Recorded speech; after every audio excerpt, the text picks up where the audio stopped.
I can't hold it much longer. Gotta let go so I can be free.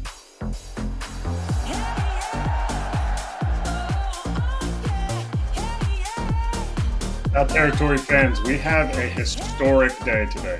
Historic day here. AJ Pierzynski to my right. I'm Erik Kratz. We have incredible guests today. Max Muncy talking about Shohei Ohtani's million home runs in one game. We have Trent Rosecrans, who's going to be coming on talking about David Bell. He gone. And Big City, Matt Adams is going to be our third guest. But AJ, this is historic. This is a player-only show.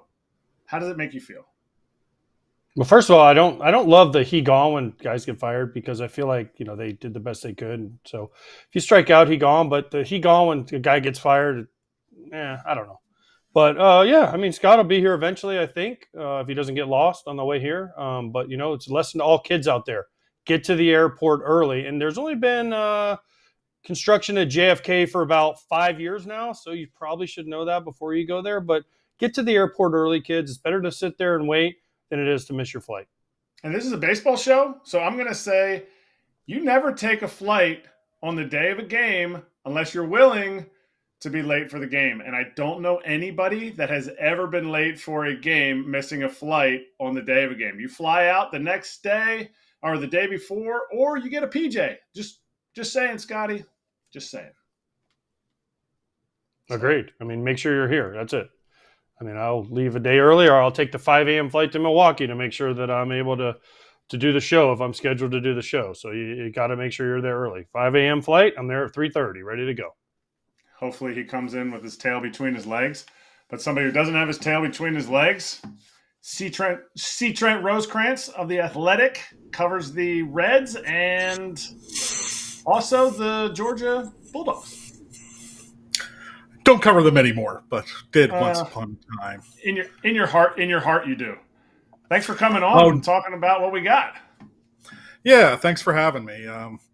Not the happiest of days. Kind of like AJ said, this is a guy who, David Bell's one of the best people in this game, regardless of records on the field or off the field, and it's really from one of the best families in the game. And you guys know David, you guys know Mike, you guys know Buddy. This it stinks, basically. It stinks, and that's because this team did not live up to expectations. David, I'm sure, is the first to put a lot of that on his shoulders. And I guess Nick Kroll was the second. Let's get right into it. Is this fair? He was there the whole time this team was building. Last year, this team showed incredible potential. This team, all these guys from the minor leagues made some moves. Is this fair? Just a 1 year thing? Or was this year that bad that they're like, all right, well, we're going to eat the last 2 years of your contract and move on? No, it's not fair. But you guys know this game's not fair. This business isn't fair. And it was a decision that was made, and the team will be moving on. And I don't know. I can't say I believe they will be better because David Bell's not here. But that's what the team decided, and that's where they're moving. So it's, fair, like my father used to always love to tell me, is what you pay to ride the bus. True. All right, Trent, listen, I love David Bell. He was a coach when I was in St. Louis. He's a great human being. Like you said, I knew his father, Buddy, from when he was with the White Sox, and he was the minor league guy in the White Sox and around all the time. But my question is, this is a performance-based business, okay? If I didn't hit or I didn't play well, guess what? I got released, sent down, whatever you want, DFA'd, whatever you want to call it, right? And David Bell had 6 years, correct, to be there in charge. And, yes, they slowly got better. They got better. Then they get to the point where they spend a little bit of money. And, yes, I know they had injuries. I know they were beaten up, banged up, whatever you want to call it. But is this all on David Bell, or is this on the Reds organization in whole? Because, there wasn't development from a lot of guys. This team strikes out way too much. Ellie De La Cruz is going to lead the league in strikeouts and stolen bases, right? A lot of their prospects haven't taken the next step. Their pitchers continuously get hurt on crazy stuff like the one guy who can't bend his fingers or whatever it is, because I think it's Lodolo, his fingers are stuck or something. I've never heard of such a thing, right? So is this an organizational thing, or is David Bell is David Bell paying the price for an organizational misstep? Yeah, I mean, the Jeimer Candelaria signing, that's their big signing, and I don't know where he ever really made sense. And a lot of eggs were put in that basket. Frankie Montas was a reclamation project, and he had mixed results. He's gotten better with the Brewers, which is something that's happened for many years. And this is a team that did not make the next step. And I don't know that the manager is exactly responsible for young players not developing. And Ellie De La Cruz is one of those guys, probably the best case scenario of development. He's going to lead the league in strikeouts and errors, which is a bad combination. Yet he still has like a 347 on base percentage. So he is making up for it. Depending on which WAR you use, he's in the top 3 or 5 of position players. His defensive metrics are much higher despite the errors. And if that were the worst, David Bell would be preparing for a playoff run. It's almost everybody but Ellie De La Cruz and the moves they didn't make forward.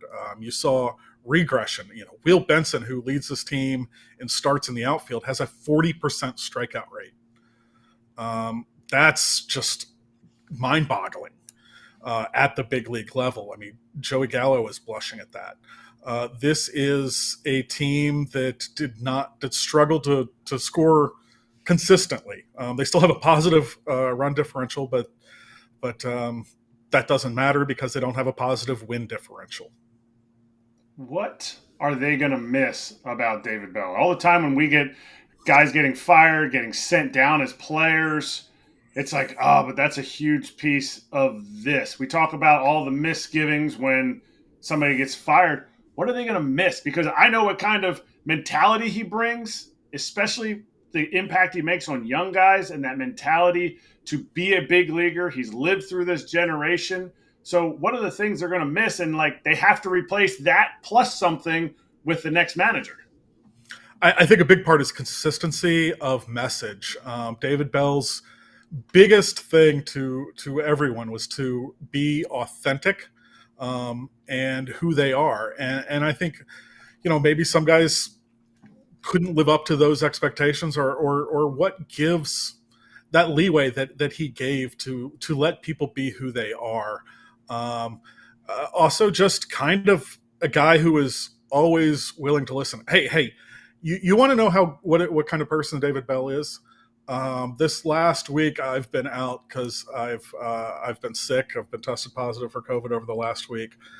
David sent me a text on Thursday just saying, "Hey, where have you been? How you doing? Everything okay?" And that's David Bell. I mean, and I'm not one of his players. So if he's doing that for me, you can imagine what he's doing for his players. Trent, what's next? What's next?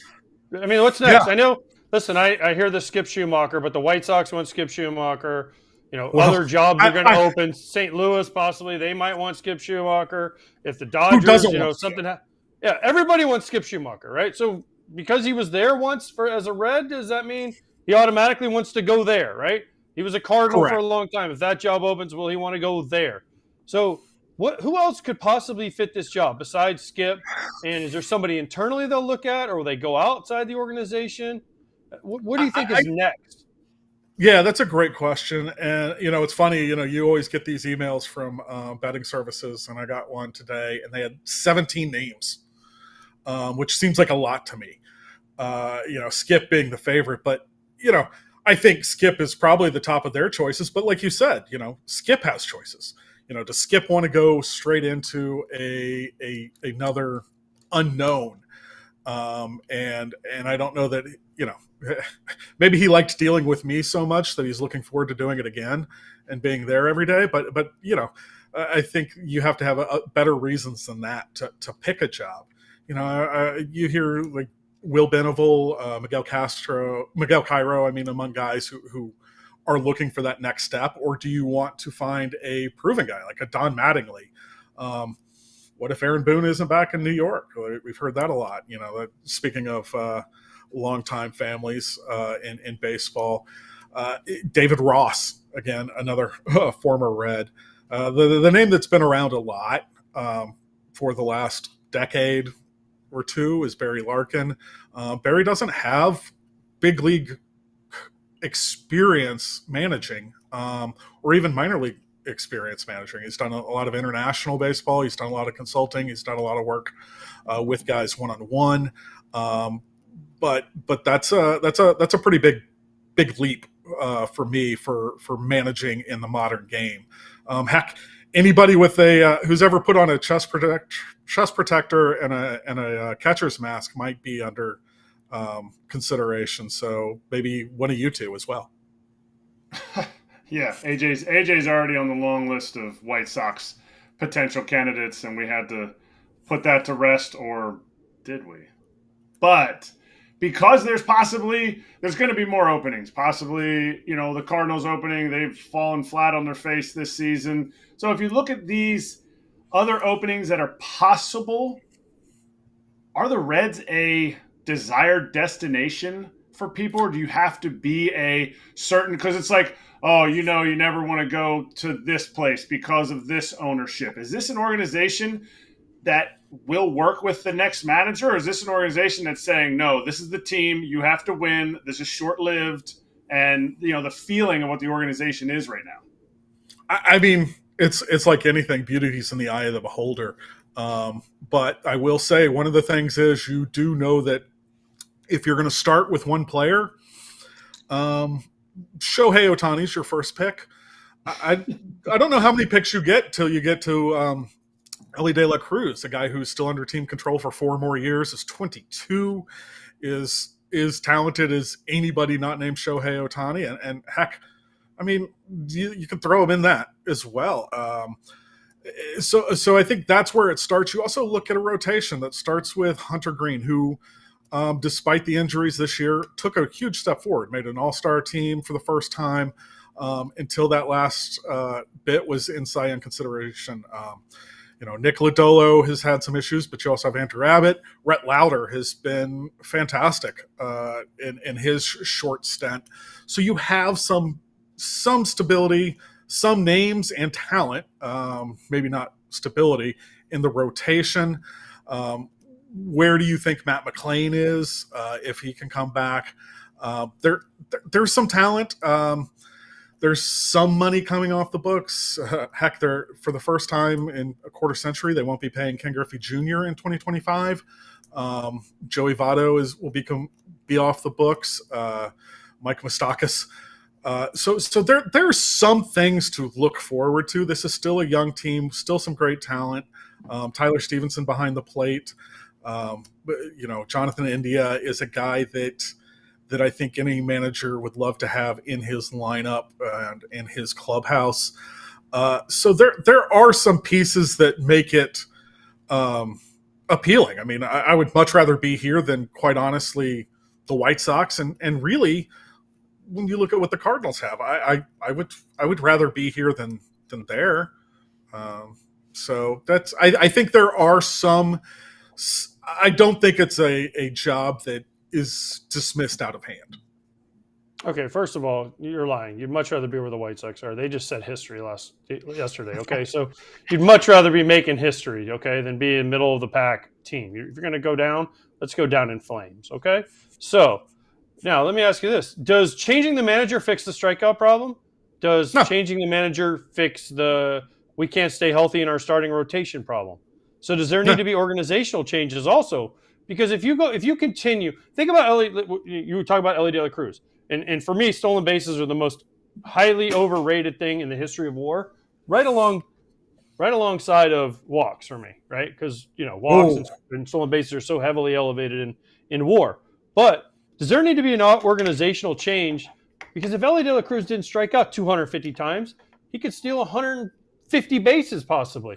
So is there a way to get him to say, hey, let's cut this down?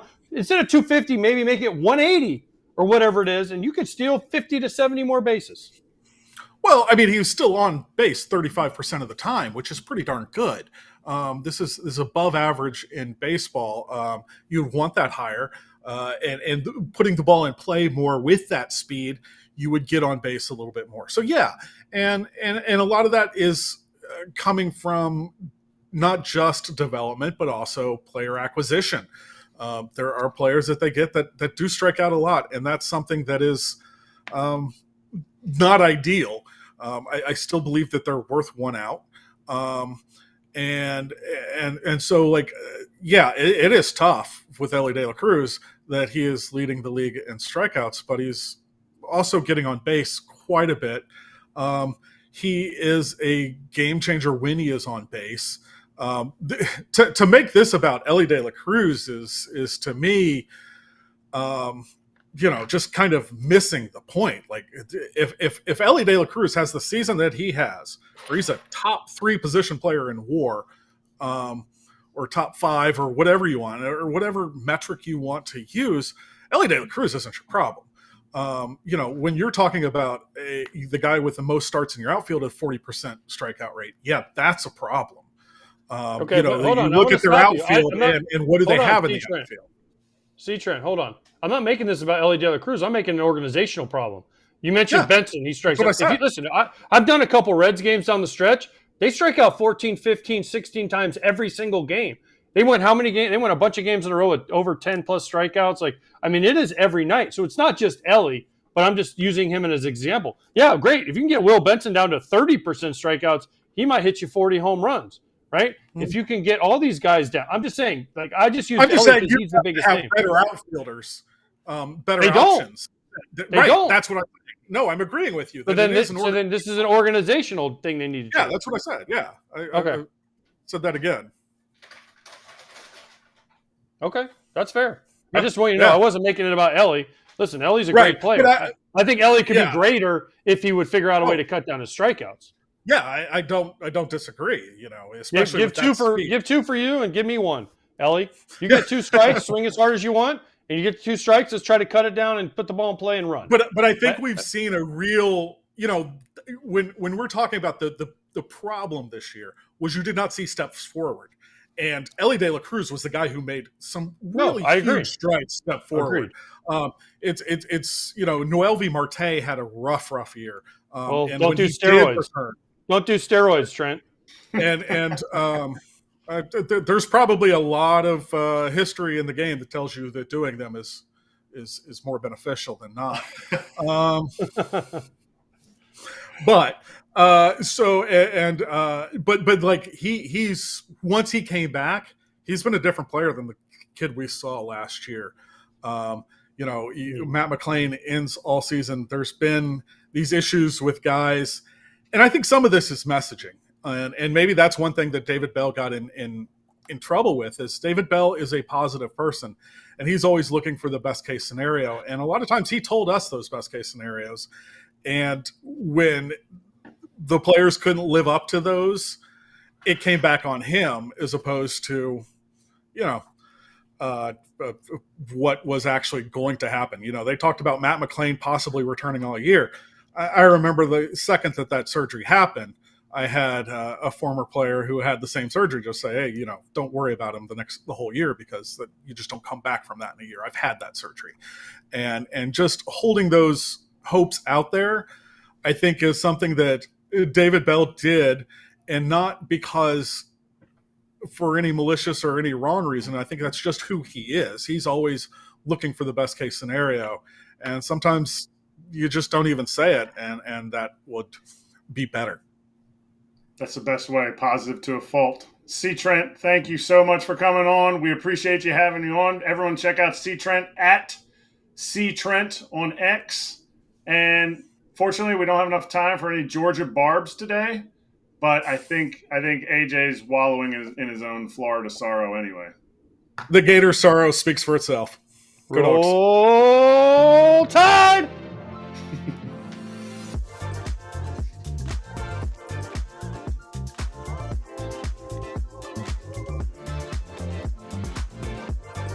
Let me ask you this. I've been through struggles. I know Kratzy's been through a lot of struggles in the game. You think of J-Rod, Julio Rodriguez, how good he was.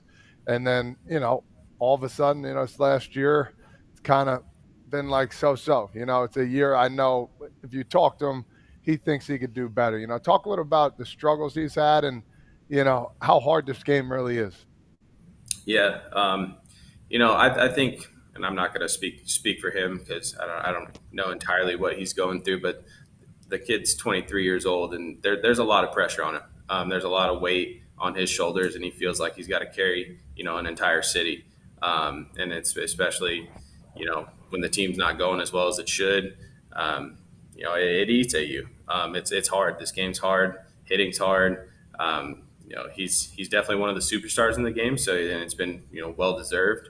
But when you constantly feel like you're letting, not only your teammates down, but an entire city down, I can only, imagine mentally how hard it is. So, he's gonna be just fine. He's shown the last couple of weeks that it's still in there. He's still the same old J-Rod. So, it's just a matter of time before he gets things clicking again and gets back to his old self. All right. Well, how about Shohei? Shohei and what he did last night. What's your not instant reaction because it happened about 12 hours ago, 15, 18 hours ago. What's your reaction to what you saw him do, finishing off a historic season, but what he did in that game last night? Yeah, I mean, he's a unicorn, man. What he's able to do out there on the field, and he's just swinging the bat right now. But he has the ability to control a whole game, even if it's just with his bat. And you saw it last night, going 6 for 6 with 3 homers. There's no one in the game like him, and once he gets back out on that mound, it's a whole different beast. But I was fortunate and unfortunate. I had to play against him the last 4 years in the AOS, but getting to watch that firsthand and just how special of a player he is and how unique he is. I'm not surprised by what he's been able to do. It's been fun to watch.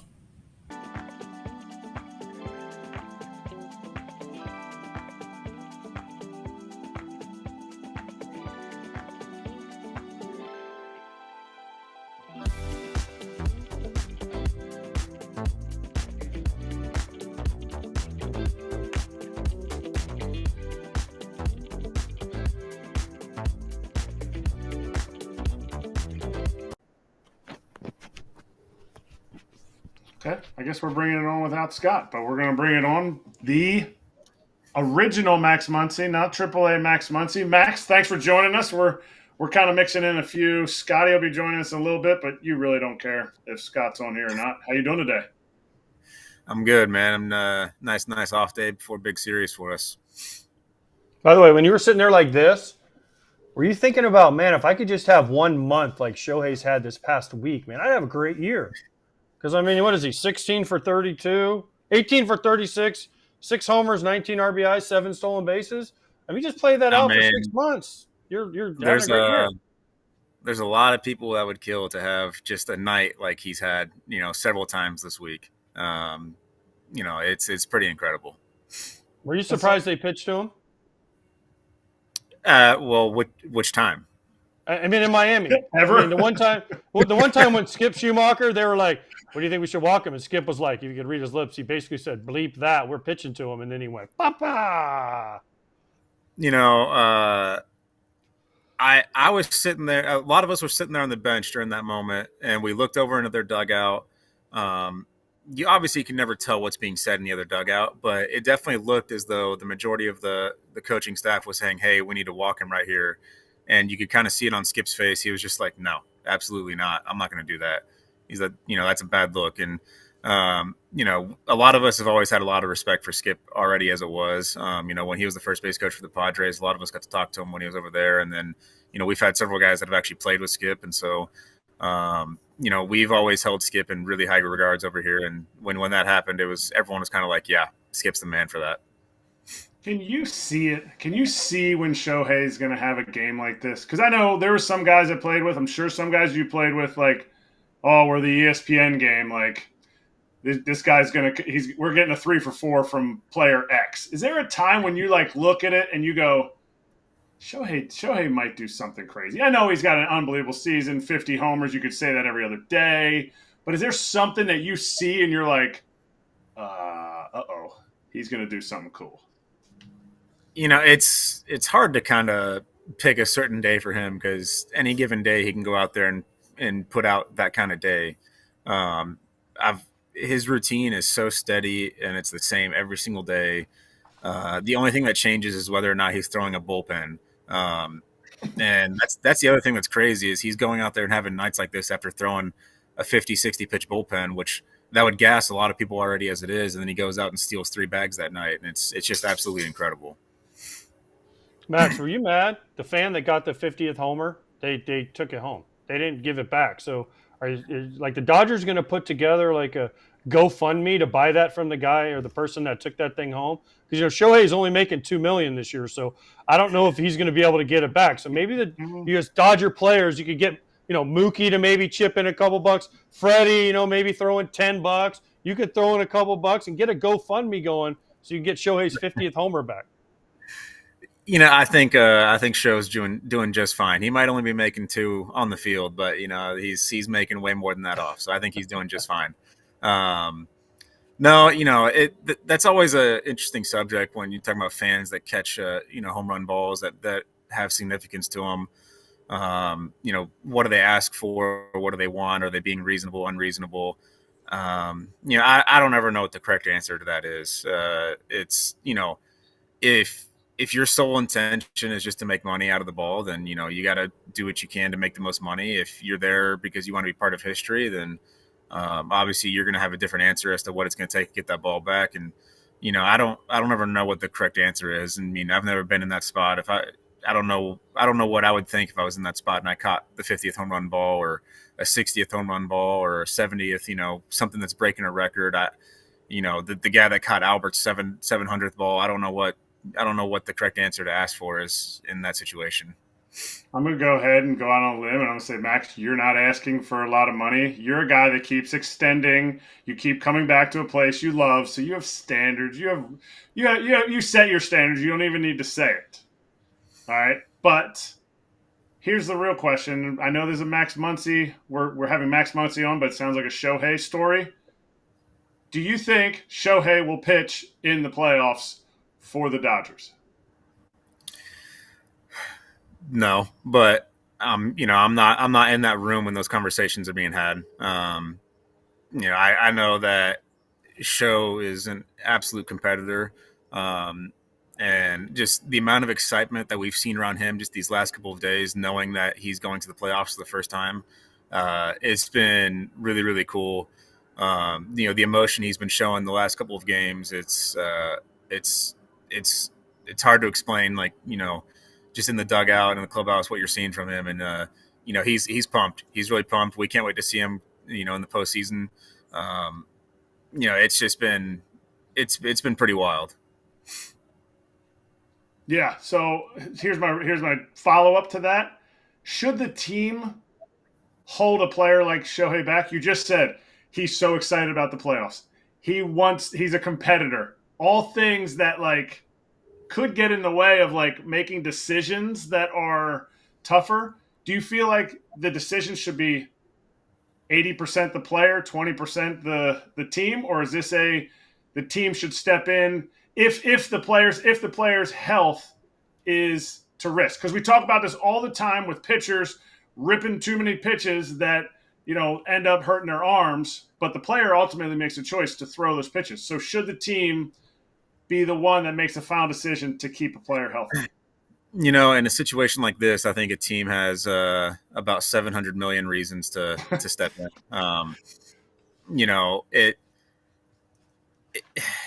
As players, you've heard people say it all the time.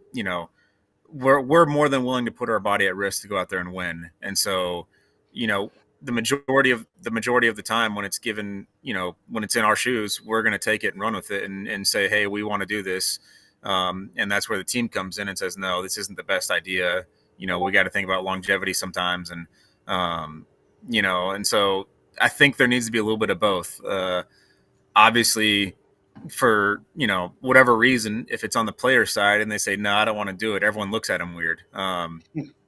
It's, oh, you don't want to win. You don't want to tough it out. And, that's definitely not the case. But, the majority of the time, I'd say the players would want to take it and run with it. Okay, before I ask you about your own injury, because you had to come out of the game on Sunday, I think it's this shoulder. No, this shoulder. So that's your right shoulder. There's some gardening tools back there. One of them looks like some hedge clippers. The other one looks like something you would wipe the cobwebs away. So did you hurt your side? Is the internet rumor that you hurt your side getting the cobwebs off your house and clipping the hedges? No, those are nets for the pool. Get the leaves out of the pool. You're not doing that either. You're hiring somebody to do that, I hope. Oh, come on. You're never too good to get leaves out of your own pool. Come on. Thank you. Good for you. Good for you. So how are you feeling? All right, how are you feeling? You had to come out on Sunday. How's the side, the rib? Is it still sore? And how much are you looking forward to you guys getting that bye so you can get 4 to 5 days off? Yeah, the side feels good. There's one of those things where it was Saturday night, ball down the line, I dove for, and I landed right on my side, and everything kind of locked up on me. And then Sunday morning, showed up, took a couple swings in the cage, tried to loosen up, and it was one of those things where it felt like, if you push through it, you're really, really risking missing the rest of the year. And I had a long conversation with Doc about it, and I told him I still wanted to play. And, that was one of those things where it was almost like, hey, I want to go out there and play. I need someone to tell me not to. And so that's why I went. See, you don't want to win, Max. You don't want to win. So you don't want to be out there. See, this is what we're talking about with Shohei, right? You don't want to be out there, Max. All the fans said it. We just heard you acknowledge it. No, that's definitely not the case. I wanted to be out there. But I really want to be out there more for the playoffs, and I've already missed 3 months of this season with this dang side. And so I really felt like you just, with off day today, you take yesterday today, that clears it out. It feels a lot better today, and just one of those things where I don't think it'll be an issue, but you don't want it to turn into an issue. All right, I got a two-part question, and it'll kind of be based on the first answer of the first question. Is it okay to be out all night before a day game and show up for that day game knowing you're in the starting lineup? I don't know if I'm going to give you an answer of it's okay or not okay. My answer is going to be, and I know both of you know this very well, it's been done before. And what if that person continues to play well? As I said, it's been done before by a lot of people in this game. I know what story you're talking about. I feel like there's probably more to it than a lot of us know. And so that's why I'm not really going to comment on it, because if it's just that one scenario, then I don't really know what's going on over there. But like I said, I feel like there's got to be more to it than any of us know, because for as long as this game's been played, there have been guys that have gone out, and I don't know how many times you guys have seen it personally, where someone goes out and has a really long night and they end up being 3 for 3, and they're like, oh, I should do this every single night. And it's usually a once in a while thing, but everyone's done it at some point probably. 100%. Let me just ask you this: did the Los Angeles Dodgers have a curfew? Because they said he broke curfew. Now, I played for almost 20 years. We ain't never have a curfew. It was, hey, do you show up the next day? Are you ready to play? And how are you playing? Now, if you played like crap, they would be like, hey, you should probably stay in. If you were playing well, they were saying just keep doing what you're doing and just blatantly ignored whatever was happening. I've never heard of a curfew in professional baseball. I've never had one. I've never seen one. I don't think any of our guys have ever had one. Maybe in like a rookie ball scenario, you have a curfew if you're staying over in Pirate City or something. But yeah, I've never heard of a curfew. And as long as you're not late, and as long as you're, if you're on the road, if you make the bus, if you show up on time, if you're making the meetings, you're getting your work in, no one's ever really said anything. Now, if it's obviously detrimental to your game, you're going to have guys coming up and getting in your ear about it. Well said. Max, I got one more for you to finish strong here. Yeah, as San you just Diego jump in. Yeah, I'm just going to come out of nowhere. Travel nightmare. But I'm here. And I wanted to make sure that we didn't skip this because you mentioned it at the tippy top of the interview. It's a big series coming up with the Padres. Did you see this coming? Almost more a question about the Padres season and what you've observed from them as well. I mean, they were 50-50 at one point, and they've really taken off. Yeah, I mean, there's one thing you definitely can't question about them, and that's the talent they have. They've had it for several years now, and for whatever reason, they hadn't entirely put it together. They had the 1 year where they beat us in the playoffs. They had it going well, and then last year they kind of stumbled a little bit, but they've always had the talent over there. They've got the pitching, they've got the bullpen now. It's not really that surprising to see what they're doing. Preller's been known to go for it, and he definitely went for it with the moves that he's made. I feel like every year they're one of the headliners making a whole bunch of moves, and it seems like it's coming together for him. It's going to be a tough series, but I believe in us as well. Yeah, I'll say this. I mean, obviously you guys would rather just be in cruise control, but this is fun. I mean, this is great for the game to have Dodgers Padres like this towards the finish line. So go crush it. Yeah, man. I'm glad we got a day off before it. Our travel has been horrendous this past 2 weeks. We've had a lot of night getaway days, a lot of getting into hotels at 3-4 in the morning. And, that's part of the problem when you play night games as the Dodgers. But our travel has been pretty rough these last 2 weeks. Max, who doesn't play night games on getaway days and who doesn't have to play Sunday night baseball, who doesn't have to play all these fancy schmancy games? The White Sox. So if you want to suck, go be on a sucky team. Otherwise, don't complain, okay? Because when you're on a good team, guess what you get? You get the Fox games on Saturday night. You get the Sunday night games. Korea, Japan, because people want to see y'all. If you're on the White Sox, they ain't calling the White Sox and be like, hey, come to Japan next year to play the Dodgers so we can draw a lot of people. They're like, hey, White Sox, don't even show up next year because if you're going to do this again, we don't want you. Click. Hey, I was just saying we've had some rough travel the last 2 weeks. We had the Sunday night baseball with a wraparound in Atlanta with a night game. You get to Miami at 3:34 in the morning, and then we played a 5 o'clock getaway day in Miami. You got a 6-hour flight back to LA. Hey, that was just to keep y'all out of South Beach that first night. That's why you guys had that night game. Well, we can't have guys staying out till 8 in the morning. That's exactly. The MLB knows exactly what it's doing.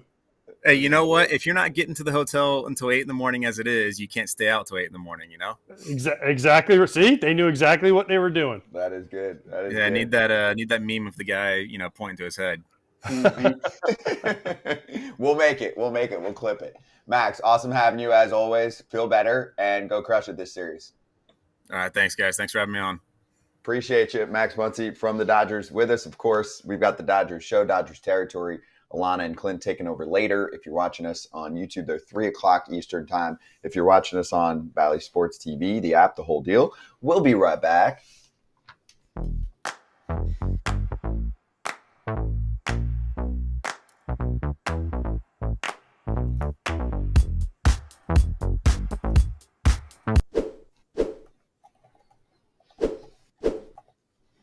Just epic attire today. I just want to point that out. Kratz is an FT guy. We'll get into what you're wearing at some point later too. But I'm repping the brand right now. Shout out to Viore, a new perspective on performance apparel. And if you've just been wearing the same old traditional workout gear and it's only for workouts and it's not versatile, then Viore.com/foul. Enjoy 20% off your first purchase. I would definitely say this shirt is not Viore. That is not Viore. It is not Viore quality at all. It is not. It is itchy and scratchy as they come. But it's cool on the front. We'll get into it. Yeah. But it is itchy and scratchy. It is like one of them super thick old-time cotton T-shirts. So Viore, you're definitely outdoing whatever company this is. Yeah, if you're going out, Kratz, and you want to be comfortable for the day, let's say you have a really long car ride, you're going to be out all night, which shirt, just based on look for comfort, would you rather wear right now?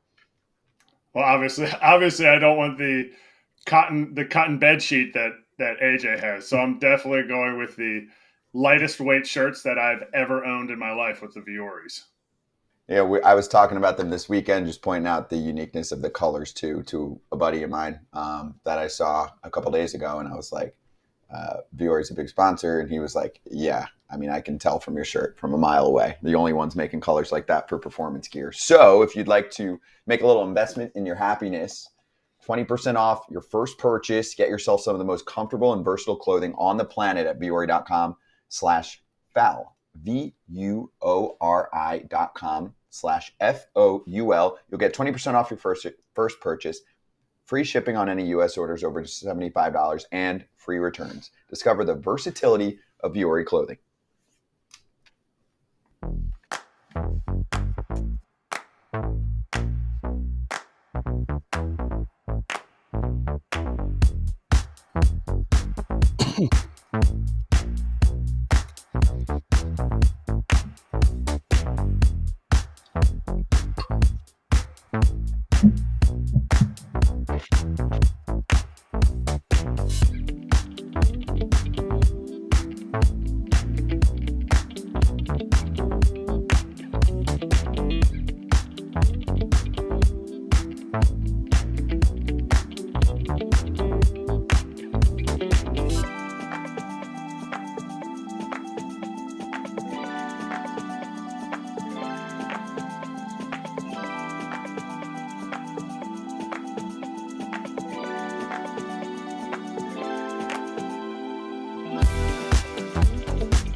Yeah, that's what he said. That's what he said.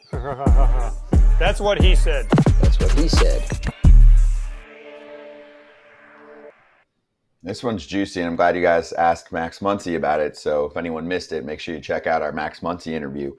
CJ Abrams, who was an all-star this year, has been optioned to AAA.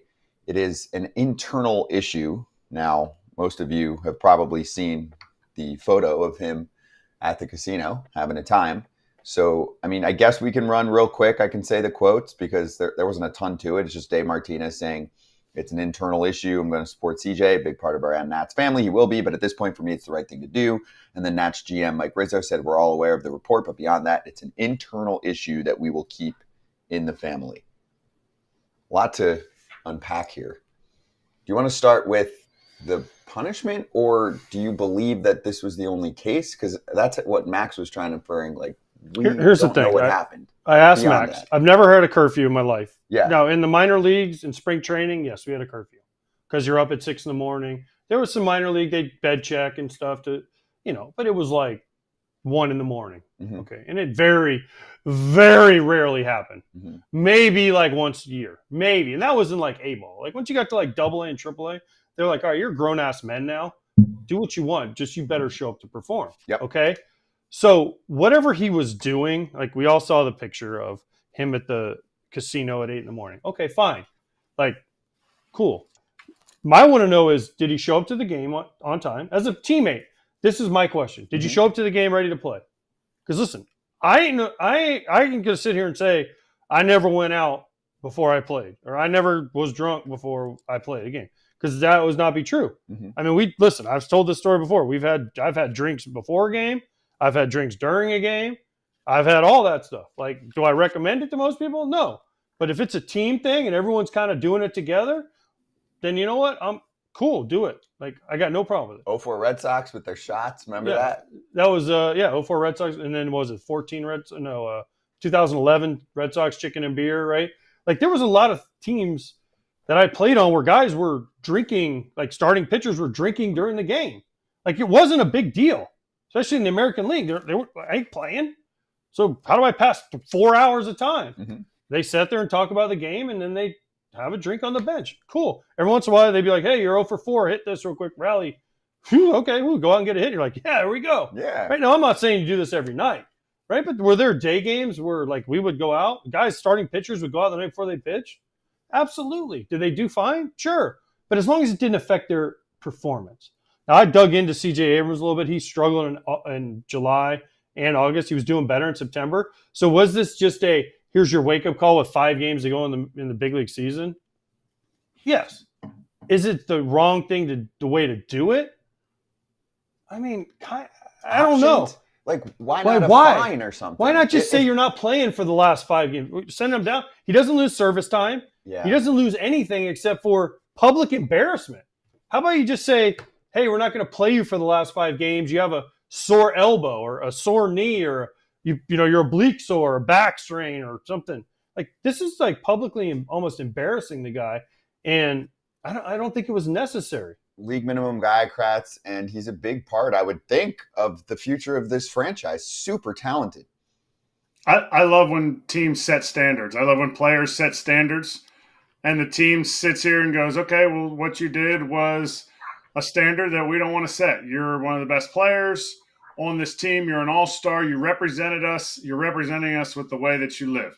All things that I think AJ can get behind, even though both of us know what has been done, what we have done, and, the person without sin throws the first stone. So to me, my thing, I hope this is a wake-up call for the Nationals, because CJ Abrams is like any other young player. Young players feel like they're invincible. You need a player that's young and talented to feel invincible.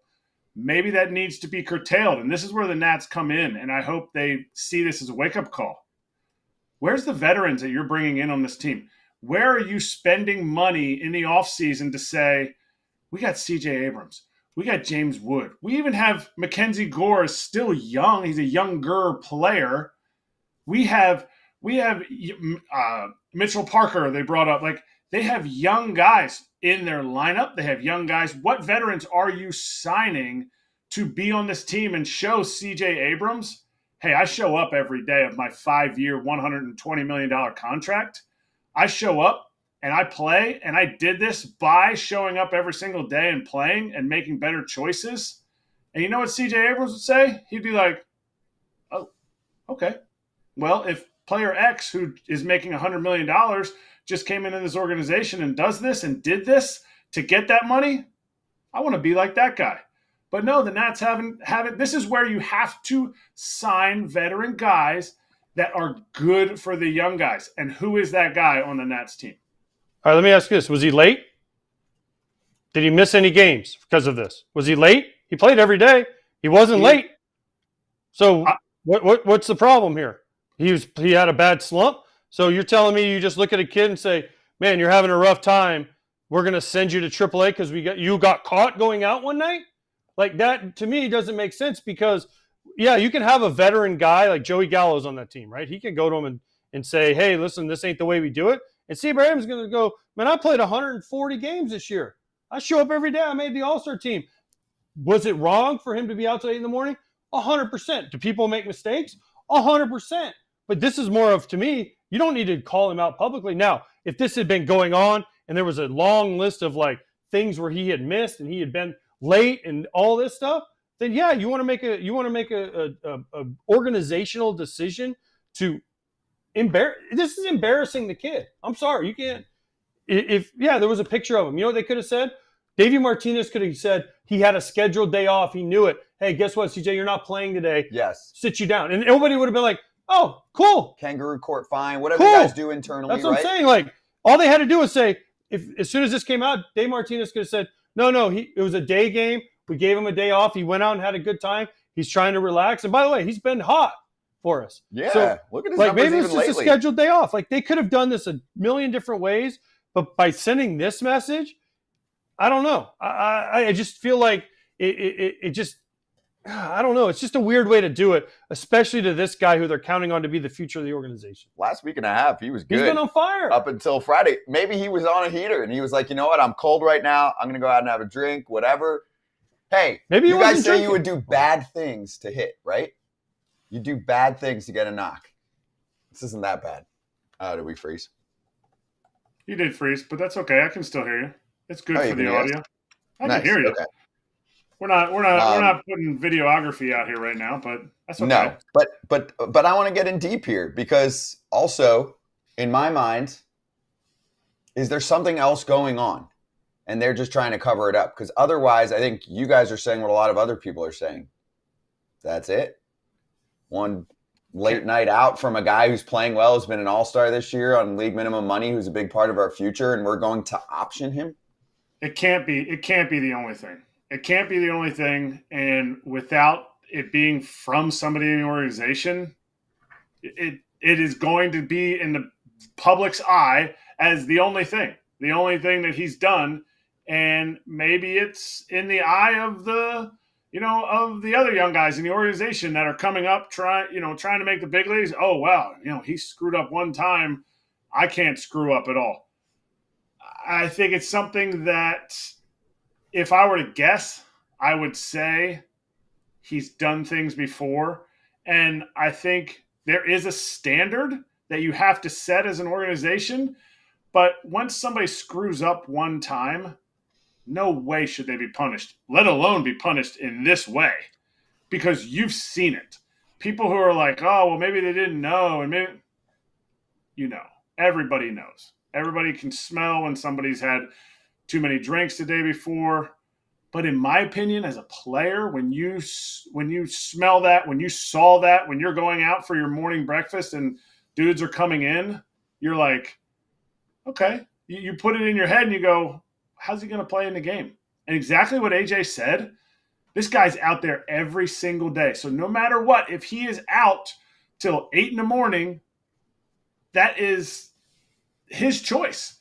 If he's posting every single day, my opinion is you let it go, you talk to him about it, and you hope he continues to make the right decisions, because you still are living your life. He's making it to work on time, and he's been very successful this year. I get it. He had a little slump in July or whatever month you guys said, but I agree with AJ. I don't think it's the right way to do it, but I also think it's not a one and done thing. Yeah. Okay, but we can't say that because we don't know that. We don't know what the right. deal So is, if the Nats came out and said, "Hey, this has been something that's happened for a while, more than once," then you're like, okay. But again, he played 138 games this year. That's showing up pretty much every day. Yep. He would have got to about 145 if he wouldn't have missed his time. Almost, he basically has played. Last year he played 151. He would have been about the same. Durable guy. Yeah. So he's got a 747 OPS. I know that's not the end all be all, but he's OPS plus a 110.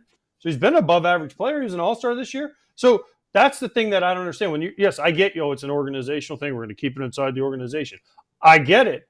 But then this leads to other people asking questions. Like, is there more to this? If you come out and say, hey, listen, we had a talk with CJ Abrams. There's been some things that have happened that you guys don't know about. Again, we're keeping it in-house. There's more to it than just this one incident. Then it shuts us up. We're like, good for you, Washington Nationals. Take care of it for next year. Because remember Wander Franco with the Rays before the legal stuff? Yeah, there was other stuff. There was other stuff, and the Rays were like, there's been a plethora of things he's done that warranted him having to sit for 3 games. And people were like, way to go, Kevin Cash. Right? So by just not saying anything, it almost sometimes makes it worse. If there hasn't been anything else, they're just like, we're sending you a message. Okay, it's a tough message. But that's how we judge it then. You have to give a little bit more. You're a very public facing company or whatever you want to call yourself. You have to give a little bit more. You don't have to give specifics on incidents, but you have to give a little bit more. Otherwise, this is how we're going to talk about it. So I will tell you this. Let's end on this. Next year, if he starts out 0 for 20, I'm taking him out. We're going out. Stop. We're going out. Stop. Come on, you guys know. You guys. Oh, trust me. I'm joking. Especially with young guys. Young guys are chill. struggling. Veterans are like, listen, Rook, listen, pup, we're going out tonight. And you make them stay out. And you know what? The next day they might have a great game. Or let's say the manager comes to them and says, hey, CJ, you're struggling. You're giving you Friday off. And the veterans take you out and be like, hey, we're going out tonight. Mm-hmm. And then they get that day off, and it's kind of like a reset for them. We spoke to some pitcher who played with Ricky Nolasco, had a terrible night, like blew a save or something, took him out, and he's like, and I was all better. So, late dinner, got some drinks, whatever. So I'll say this real quick. If it is a single instant, if this is the only time this has happened, one instance, then you better be prepared as an organization. Every single guy that ever screws up, you're optioning him down, or else you are going to lose CJ Abrams if you haven't lost him already.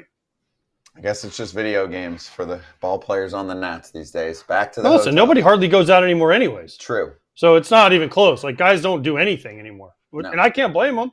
Camera phones and everything. I mean, there's just nothing. You're right. You can't do anything on your own. It sucks when you're a ball player and you play basically the entire year. So can't do much. Anyway, good talk. We'll come right back.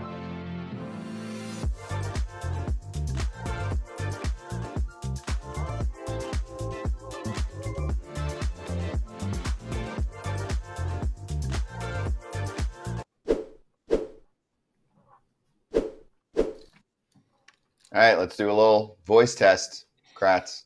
Let me hear you. Or even Not just even close. let me hear your breath. Yeah, I mean, one in, one out. like there's Nice. nothing there. That was a good one. That was a It's good clean. one. Yeah, that's Navage. So if you've got congestion issues, sinuses bothering you, allergies this time of year, weather's changing, you have a cold, you snore. Hey, snoring can really mess up a relationship. If you're snoring hard and the other partner's a light sleeper, they'd be like, yo, we got to fix this. Yeah, that's when you say, he gone Yep.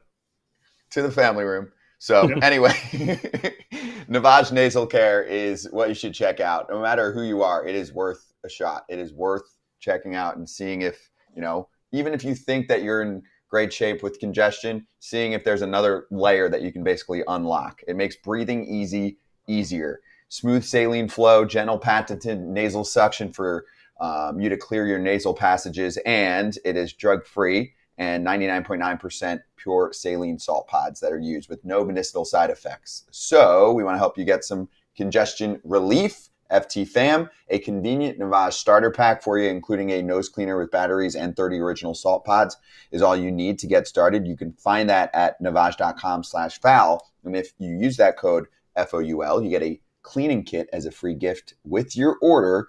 Again, at navage.com/FOUL with promo code FOUL.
Well, midway through the show, charge the Mound time. So let's run through some of the wild card races. And we've got to start with the headliner. The Detroit Tigers are in the driver's seat. Mm.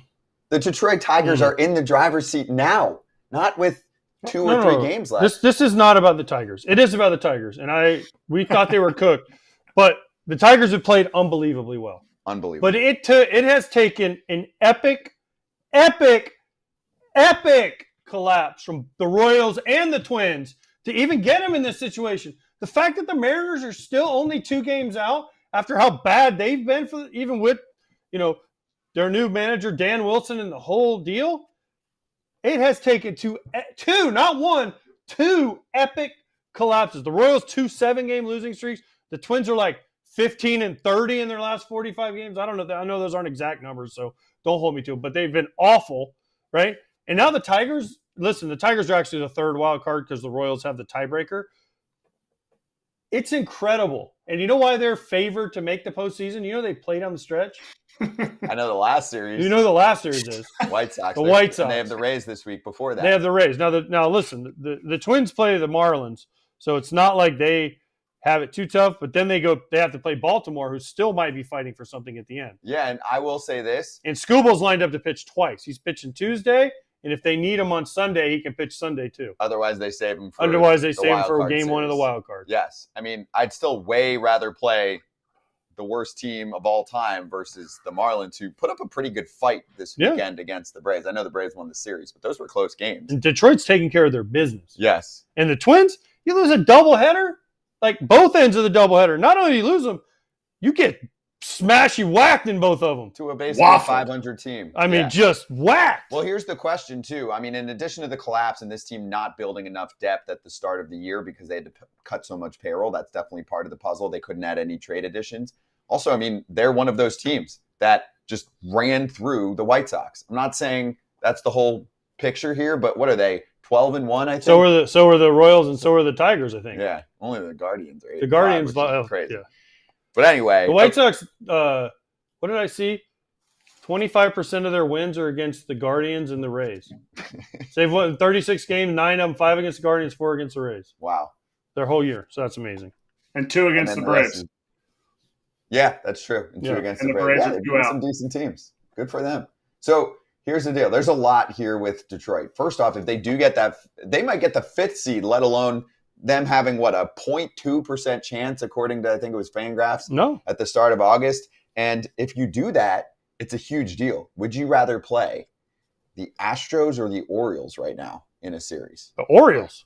Definitely. I mean, are you kidding me? 5 seed gets you the Orioles. Oh, yeah. Hell yeah. That's big.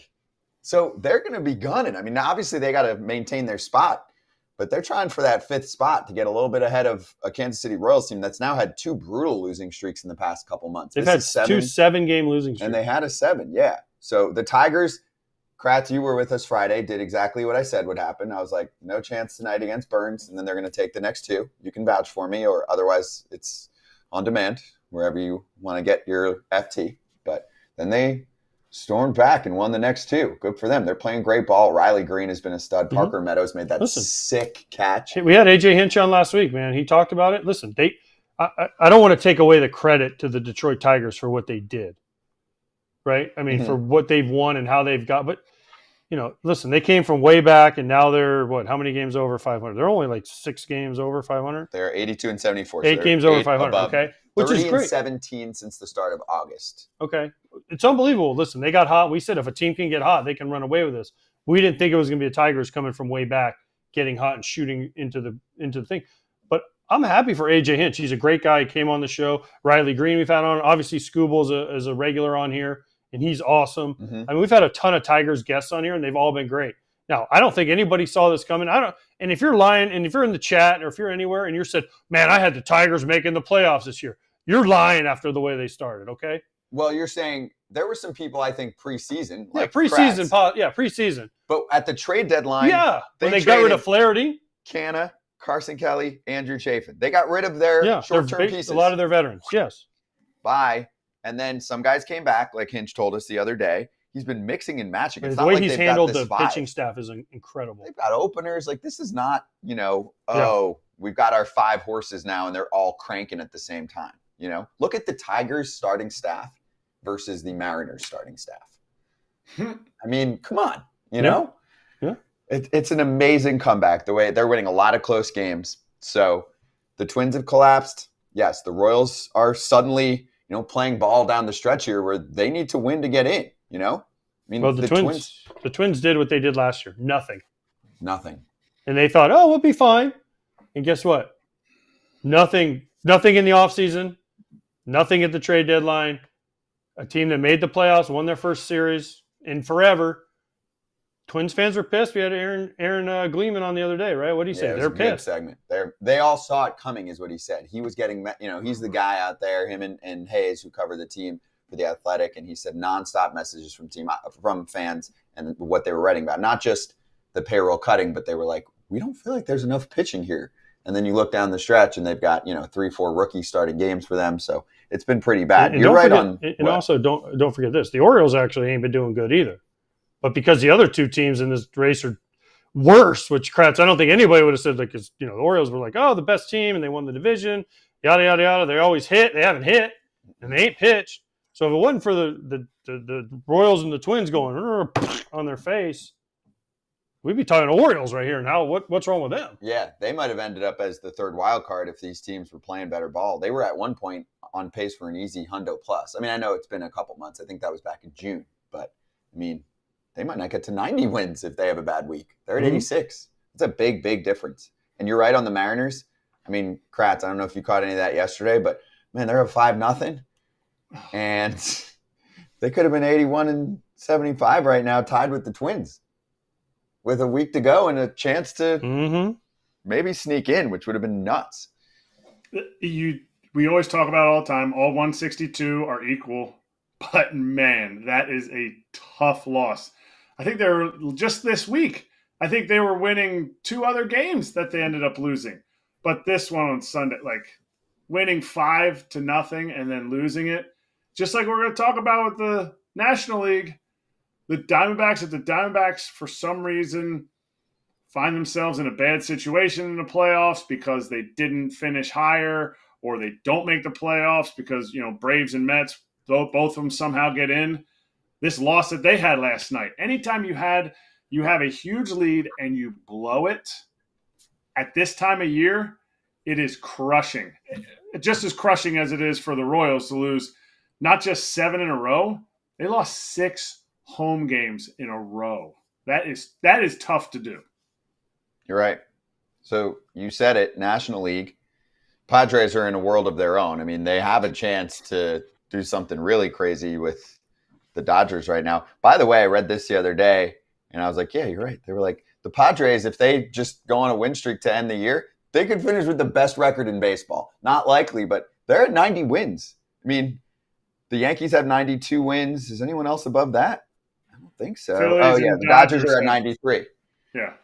But if they sweep them, I mean, they'll catch up. That's the all the series Dodgers right now. have to do is win one of those games, Yes. and they're in. Yep. I mean, they're the champ. They're division champ. Yes. So- Pretty much. I mean, I know it could happen, but if they win one of the games against San Diego's in the playoffs, top seed in the wild card. top seed more than likely, unless they lose all 6 games. That's the only chance it's not happening. Sure. Right. Which is big, though, because then you get the home games. Yeah, they want the home games. Right. I'm saying the Padres, That's big. They'll have if they play 3 games, they'll have 3 attendance records. Yes. It is wild out there. So what do we think of the chalkboard here right now? With what they've it's got those left to 3. play? Who That's has it? the tiebreaker against the Braves? Everybody? Not the Mets.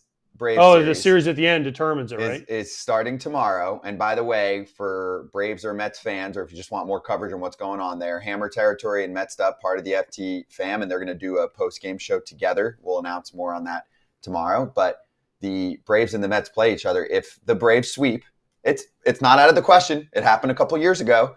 The Braves would, if it's 2 game back, they would be obviously a game up, right? And they have the season series. The season series gets decided. So the Braves if have they to sweep. I think they have to sweep. But if they sweep, you basically gain another game on top of that. Yeah. So, and they've got the big boys So if the lined Mets up. win one of those, Yes. basically it's over. Yes. Sale, Schwellenbach, and Fried. I mean, that's the best. And who do playoffs. Mets have Don't they go Manaea's definitely Manaea, pitching. Peterson's definitely Peterson, pitching. Manaea, Severino? Severino's in there. Yep.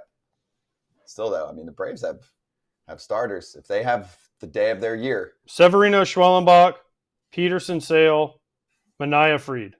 It's 3 pretty juicy matchups there. Braves got to take game. I mean, obviously They gotta win take them game all, 1. But game 1, if you do, then you set up Sale. You start to feel it a little on the other side, right? Yeah. Oh yeah. If the Braves win game 1, it could happen. Yeah. It's gonna be good. You lived in that area. You know a lot of Mets fans, Scott.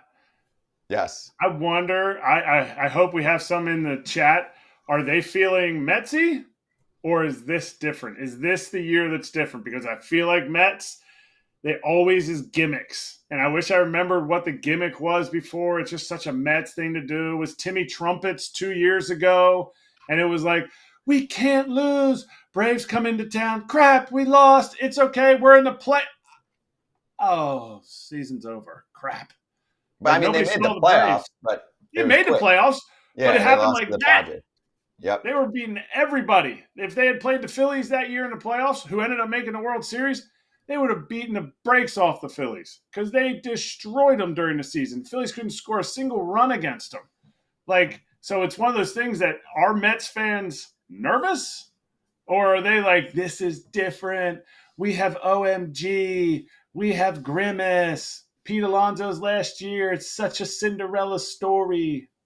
They're saying it's different because they've revitalized all these starters to be, pitching better than ever, right? Basically, their entire rotation's having a career year, aside from Severino's just had a huge bounce back year. It's not a career year for him, but the rest of those guys, I think it's basically a career year. Bullpen's holding up. Offense, here's the big thing. They're all healthy.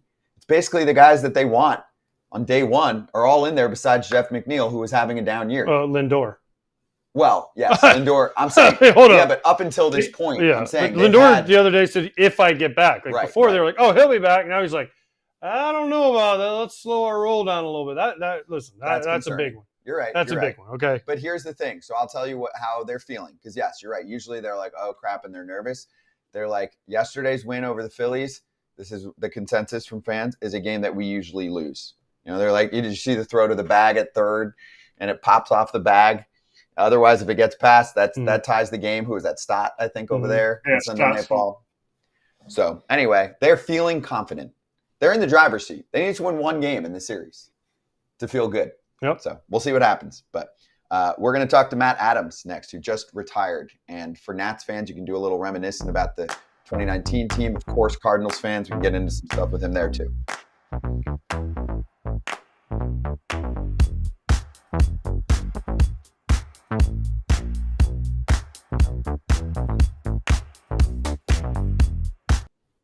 You want to do the shirt now, or you need more time? No, we're doing it. I thought we were doing it at the end. Oh, we're doing it at the end? Okay. But I'm going to do it on TV. I don't want to do it in a break. That's fair. That's fair. But we do love our break fam. We love a YouTube fam. So I can give you a little more on Diamondbacks Brewers. They were up 8-0, by the way. You got to win that game in a penetrative. I'm sorry. 8-0. 8-0. It's got to be a game. It's got to be like locked up. That would have been the sweep, too. A 4-game sweep. What the heck's going on there? They can't pitch out of the bullpen. They can't. They can't. Justin Martinez, I don't understand it. I don't understand how he could ever get beat with a fastball. So, like, Rhys Hoskins got like the second 0-2 hit on a splitter all season. All season. And then he gets beat on fastballs later in the same inning. Like, I get it. I'm not all about like, oh, well, this is your best pitch. You got to throw it 80% of the time. But you got to be – I really think they're missing – a consistent Gabriel Moreno back there. Nothing against Del Castillo. He is filled in more than admirably. He has done well. But when you see pitch calling like that with a pitcher who has a dominant pitch and you get beat with something else than that dominant pitch, you're like, what? What happened? And it's up and down their bullpen right now. They are primed to win the World Series because they are trying to figure it out in the bullpen. And teams that figure it out in the bullpen, they figure it out in the playoffs. So I can't agree more. Yeah, there is a massive difference between Gabriel Moreno behind the plate and anyone else they've got there right now, especially Del Castillo. He's more of a bat guy. Easier to run on the whole deal. Not the entire listen, look at their stolen bases when we did the game on Thursday. Yeah. The stolen bases that they gave up when Moreno were out went through the roof. Did he only play half that game? He played. Did he what? Did he only play half the game on Thursday? I don't know. Moreno? No, he played the whole game. He played the whole game? No, he played. Yeah. No, he played. And but I mean, listen, Torey Lovullo didn't hide it. He's like, we need him back there. Yeah. But you also can't catch every single day. Right. Because he didn't play Saturday and he only played, he pinch hit on Sunday? So he didn't play Saturday or Sunday? No. Is that right? I don't see him in the game log for Saturday. I don't know. I'm not sure. I didn't see the other.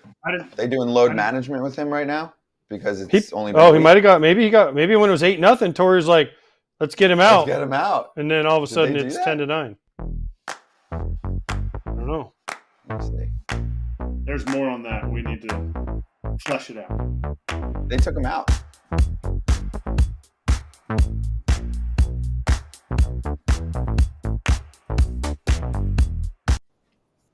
Big City, Matt Adams, recently retired, joining us right now on Foul Territory. Matt, first off, congratulations. Welcome to the show here for the first time. How you doing? How's your week been? It's been pretty crazy, guys. First of all, thanks for having me. Recently retired. Been able to, go down to Busch Stadium and, celebrate with the Cardinals one last time. family was in town, enjoyed it with my wife. Yeah, it's been fun. And then we just got back from Chicago. Wife's birthday was up there this past weekend, so this past week's been great. All right, I got a couple questions for you before we even get into anything right now. First of all, you shouldn't have that World Series trophy and be able to retire as a Cardinal because it's not a Cardinals World Series. So you should have to hide that if you retire as a Cardinal, right? So I don't know that they knew that you would have that over your shoulder as a Cardinal retiree. And then second of all, probably not. I'll definitely hear some crap for sure for that. But this is our little memorabilia room in the front of the house. So figured no better spot to do it than right here. Okay, I like it. John Jay, Descalso, those guys, Tony Cruz would be calling you saying, "What the heck?" But then, so on your page, on your Wikipedia baseball reference page, I only knew you as Big City. All right, what is it? Jumbo Pepsi? Is that like a real thing, or is that like what? I never heard anybody call you Jumbo Pepsi. Thanks for putting that up. First of all, AJ, but no, you know Jim Hayes pretty well yourself, so. One of my first few years with the Cardinals, he tweeted out and said that Matt Adams needed a nickname, and that was one of the fans' suggestions. So we're definitely going to just leave that there in the past, and we're going to keep rolling forward with Big City. Did you retire or did you quit? Because AJ and I talk about this all the time. I felt like AJ retired. He didn't announce his retirement, so he still holds that over everybody. I quit. You're clearly somewhere in the spectrum of AJ and mine. So where are you on that list? Did you retire? Or did you quit? I would have to think that I retired. I'm no quitter. No offense to yourself, but no, It was kind of a hard decision. Sat around after my season in Mexico and just talked with the wife and figured out what the next best step was and where the game's going nowadays. It's only getting younger and I'm only getting older. So I figured it was time to move on to the next chapter of my life for sure. Was it Mexico that did it for you? Was it playing a year in Mexico? The water? Was it the water? Was it the Yeah, fact that Trevor Bauer was striking out like 17 dudes and then like telling him what was coming, and you're going, man, I can't hit him when I know it's coming. Maybe it's time to go home. Yeah, though Mexico was definitely an experience, that's for sure. The water is definitely stay away from the water in Mexico. But no, I mean it was a difficult year for sure. Just being able to navigate first time out of the States for myself. Only got to see my family 2 times in like 6.5, 7 months. And no, just kind of that, but also realizing that the last 3 years of my career, I put up pretty solid numbers and, went to independent ball, went back to the minor leagues for the first time in 10 years. And then this past season went to Mexico and played. And just realized, kind of saw the writing on the wall where the game was going, and just decided that it was time to move on to that next chapter. Do you feel like you could have still helped a big league team after a really good year, after winning a World Series? Did you feel like you could help a big league team? Because we talked about this stuff all the time with different guys, Adam Lynn, Brandon Belt, guys recently that – ironically, they all hit left-handed. They all play first base, DH. But, do you feel like there was something you could have done or told the teams? Was there a situation you could have been like, hey, guys, I could do this. I don't think veterans need to go to tryouts. But is there something you felt like you could have done? Or did you feel like you didn't have anything left to offer a team? No, I feel like, for my body still feels great. I still feel like I'm in great shape, healthy, and I still feel like I contributed at the big league level. I felt like, the last two off seasons, I emailed all the GMs, assistant GMs, kind of letting them know where I was at, where I was going, to keep an eye on me. Cause like I said, I felt like I still had helped the MLB organization, especially down the stretch and in the postseason. Got a lot of postseason experience, kind of being that veteran leader, mentor role that I fell into the last couple of years of my career. But, it just wasn't in the cards. And I can look back at my career and be super grateful for the career that I had and look back with no regrets moving forward. All right. So your nickname we already talked about was Big City, or we're not going to use. We never use Jim Hayes, aka the Cat. Anyone whose nickname is the Cat, we don't use their nicknames. Okay, we're going to use Big City for you. Now, when I played with you in 2014, you were Big City. You were a bigger guy, and then the next year you came in as the little town. Why the heck did you lose all that weight, dude? You were hitting bombs. No, it definitely. I knew that I had a lot of tweaky injuries the first couple of years of my my career, and I knew that I needed to make a change. That playing at that weight, wasn't going to last at that high level. So really, just I met my wife now, who was a trainer. Still trains professional athletes here in St. Louis, 20 plus years of professional experience training athletes. Sat down with her and she came up with a plan for me and really followed that plan in that off season and came back super in shape. I think it lost around 40 pounds, 12 or 13% body fat. And there was an adjustment period though. Once I got to spring training, felt like, my strength wasn't quite there, losing all that weight and body fat in 3 months, 2.5, 3 months.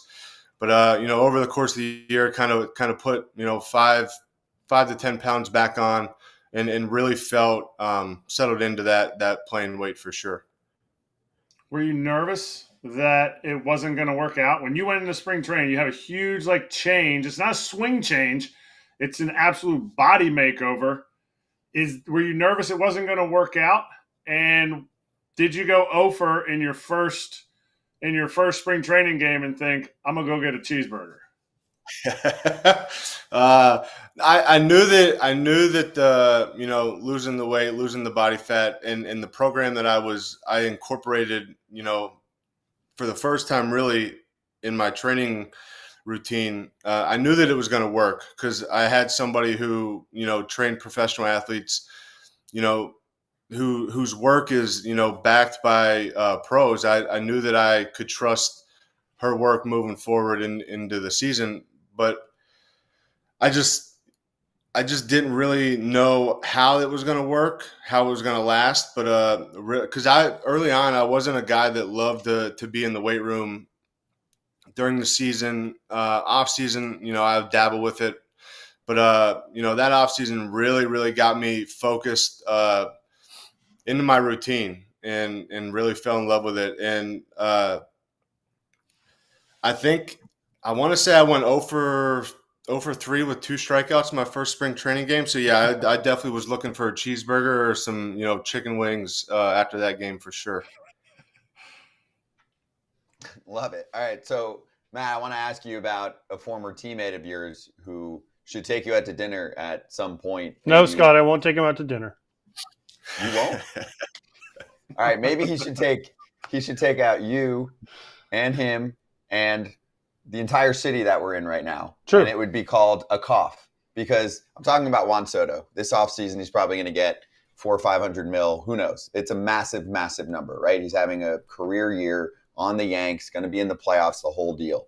Can you take us back to what he was like as a quote, young pup when you were on the Nats 4 or 5 years ago? And obviously did great things together. But what have you seen, and have you been following his maturation? Yeah, he when he first came up with us, that I think it was his first at bat, he went oppo over the bullpen in Nats Park, and everybody just kind of looked at each other in the dugout and was like, man, this kid's for real. And then just kind of being with him that year, and then seeing how he went into the offseason and came back in 19, so much stronger, and his maturity level was off the charts, and he just he's a young kid, but he acts like he's been around the game for so long, and I think that's what makes him so special. He gets it. He knows how to go about his business, and you're seeing it year in, year out, just out there performing. So I'm super happy for him. for what he's done up to this point in his career, and definitely looking forward to following it this offseason and seeing where he ends up. Okay. You just mentioned Juan Soto's home run. What's the biggest home run you ever hit in your career? For sure, the Kershaw homer. Yeah, you better have said that. You don't tell me kicked you off the show. You better. You know how much trouble you know how much grief I still take for you hitting that home run, for your celebration that you made me do. So then, hey, I was you gonna remember say, that time you crotch shotted Kershaw? And I'm like, well, if you watch Matt Adams, he did it first, so I just did it back to him. So everyone thought I was doing it to Kershaw, and I was actually doing it to Jumbo Pepsi. back to me. No, actually watching like kind of the replay of that homer with my family Wednesday night. I was like, hey guys, like to see the guy outside the dugout, AJ, I'm going to be on his show next week. But yeah, that's one of the highlights that, I've pulled out the last couple of years where I felt like I was, kind of in a rough patch, swinging it. I'd pull that up, watch the replay, and, seeing the reaction from my teammates, especially you, AJ, coming out of the dugout, giving the crotch chop back to me. I didn't even realize that I did that. I was in a whirlwind of emotions and just letting them all come out. But yeah, that homer is definitely top of the list for me for sure. Yeah. Well, no, here's what happened. So we played I wasn't on the roster. I wasn't on the playoff roster first round. So we play the Dodgers, and we go to Dodger Stadium. And this is when they kicked all the kids off the field. Joe Torre, kicked all our kids off the field. And then we were losing game one big, and we made a huge comeback against Kershaw, take game one, and then I think we lose game two, win game three, and he hit the home run in game four to win the DS that year, right? And the game one, we cleared the benches. Like there was a lot of back and forth, and the Dodgers were supposed to win the series because we went out and win the series. He hits a home run late off Kershaw, and everyone's going crazy. So it was just a big deal. We were kind of a little bit fired up. And listen, I'm sitting over there. I got nothing to do for 3.5 hours. Cocktail? Oh, I mean, no, I did not do that. Yeah.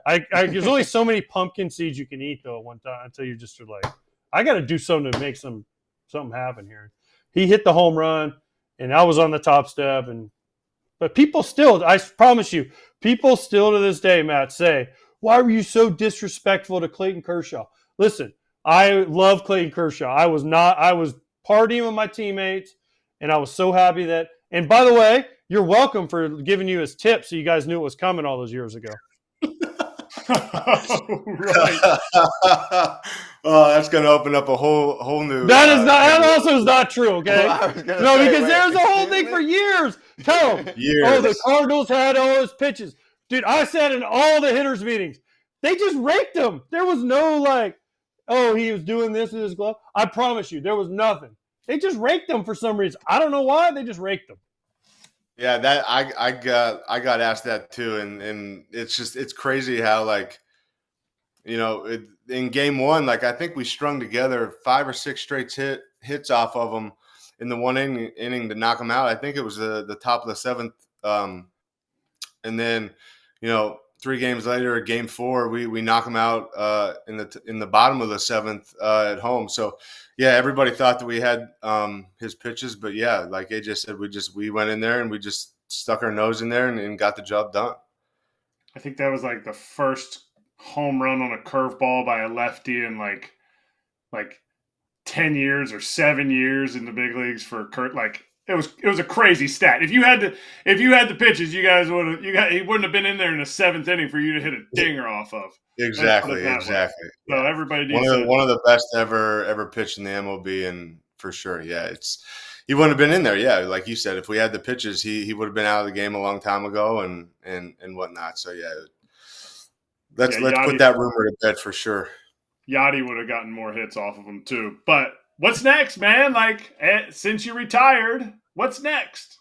Yeah, I want to move into coaching. Eventually, I would love to be a manager in the big leagues one day. I feel like, I could really give back and help the next generation, of big league players. And I really, like I said earlier, I fell into love the last 2-3 years into that veteran kind of mentor leadership role on the teams that I was on. And that's whenever I was like, man, I think maybe after my playing career is over, I want to stay in the game and be able to, give back and help these guys really, develop and get the most out of their career, not only their career, but on the field, but also to be able to help them out to be a true professional off the field as well. And I feel like, my story is very unique.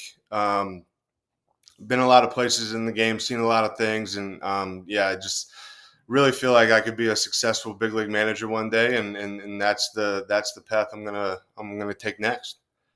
All right, two things before we let you go. One, if you do get to be a manager or a coach, remember, get your foot out of the way if you ever throw flip BP like David Bell when I broke his foot that time. And so in the day of David Bell getting let go, I apologize, David. But, yeah, if you ever are a coach, make sure you get your foot out of the way if you're flipping to, the grizzled veteran like myself with all the bat speed who never played, okay? So make sure you get your foot out of the way. And then second of all, how nervous were you when you threw out the first pitch the other day? Were you nervous? Were you like, man, I just don't bounce it, right? Like, just make sure I get it there. I think that's the third first pitch that I've done, two at Busch Stadium, and all three times I've told my wife before I went out to the mound, I was like, man, I'm more nervous now to go out there and throw the first pitch than I was, suiting up and going out and playing in front of 45,000 fans. And I'm like I was shaking, I was sweating, hands were sweaty. I'm like, man, I'm definitely going to launch this ball either over the catcher's head or, 20, 25 feet in the dirt and bounce it. But thank God I got it there in the air. Well, you nailed it, dude. And what a career, what a run. It's been really fun watching you on the field, and I'm excited to hear that you're going to go the coaching route, manager route. Dude, him, Descalso, Jay were on that team that I played with at 14, and Skip had just left. But, those guys are unbelievable. Now, I mean, Matt, if you want to get into coaching, you have no problem. I tell everyone all the time. I went there for the second half of the year. You guys got me 2 more years in the big leagues. So thank you guys for making baseball fun again. Yeah, no, and thank you for me. I tell everybody asks me who's your favorite teammates that you've ever suited up with, and you're definitely top 3 on that list. You brought a lot of energy to that clubhouse, and knew when to have a good time in there, knew when to work, and really taught us and showed us how to go about it the right way. So I appreciate that, and definitely looking forward to what's next and seeing if I can help out that next wave of generational talent in the big leagues. Love that. That's awesome. Well, obviously, AJ appreciates that. Still a great teammate now. Knows when to keep it serious, knows when to mess with us. No, but that's great, Matt. Yeah, good luck, man. You got a good coaching tree to follow there with some of the guys that he mentioned. Yeah, when Skip gets his next job, you and John can go together. That's right. Team pack. Absolutely. Definitely be one of the first guys that I call for sure. Yeah, exactly. Just don't outdress or don't bring too many shoes. John has to be the guy. Yeah, right? true. You got to let him be the shoe guy. Yeah. JJ's the shoe guy for sure. Yeah, swaggy. So we're gonna definitely let him keep rolling with that. Exactly. Awesome. Well, Matt, thanks again, man. Congratulations on retirement, and then we'll have you on here when you're coaching. All right. All right. Sounds good. Thanks, guys. I appreciate it. Thanks, Eddie. Keep in touch, brother. All right.